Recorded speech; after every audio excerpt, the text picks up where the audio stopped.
Island of the Blue Dolphins, Chapter 25.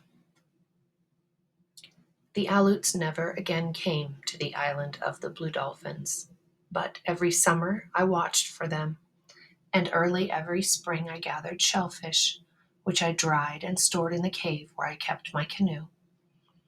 2 winters after they left, I made more weapons: a spear, a bow, and a quiver of arrows.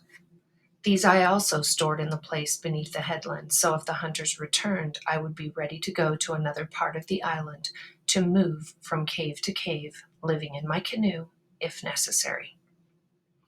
For many summers after the Aleuts had gone, the herd of otter left Coral Cove.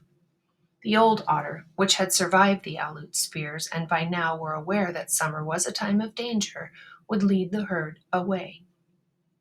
They went far off to the kelp beds of Tall Rock, where they stayed until the first storms of winter. Often, Rontu and I would go out to the rock and live there for several days, catching fish for Wanani and the others I had come to know.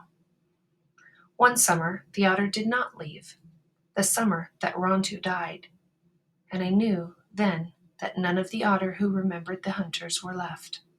Nor did I think of them often, nor of the white men, who had said they would come back, but did not come. Until that summer I had kept count of all the moons, since the time my brother and I were alone upon the island. For each one that came and went, I cut a mark in a pole beside the door of my house. There were many marks, from the roof to the floor, but after that summer I didn't cut them any more. The passing of the moons had now come to mean little, and I only made marks to count the 4 seasons of the year. The last year, I didn't count those. It was late in the summer that Rontu died.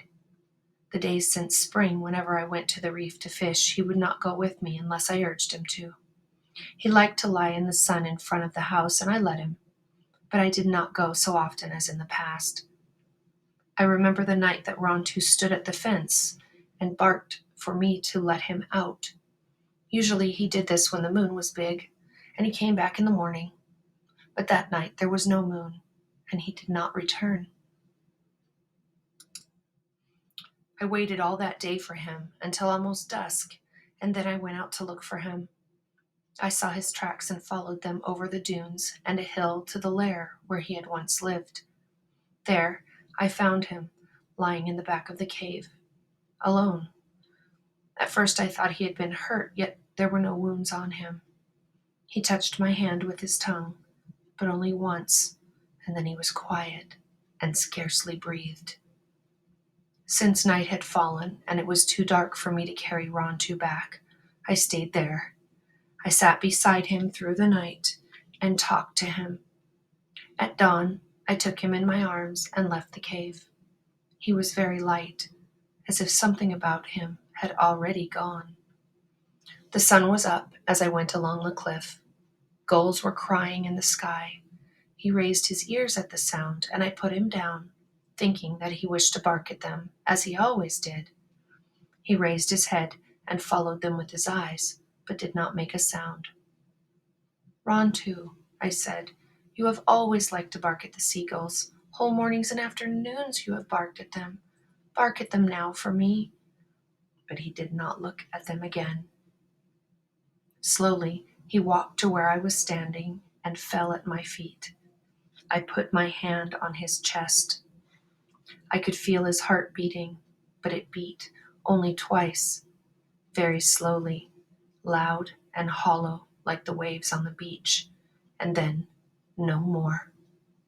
Rontu, I cried, oh Rontu.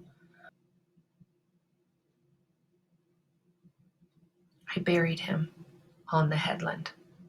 I dug a hole in the crevice of the rock, digging for 2 days from dawn until the going down of the sun, and put him there with some sandflowers and a stick he liked to chase when I threw it, and covered him with pebbles of many colors that I gathered on the shore. And that's the end of chapter 25 of Island of the Blue Dolphins.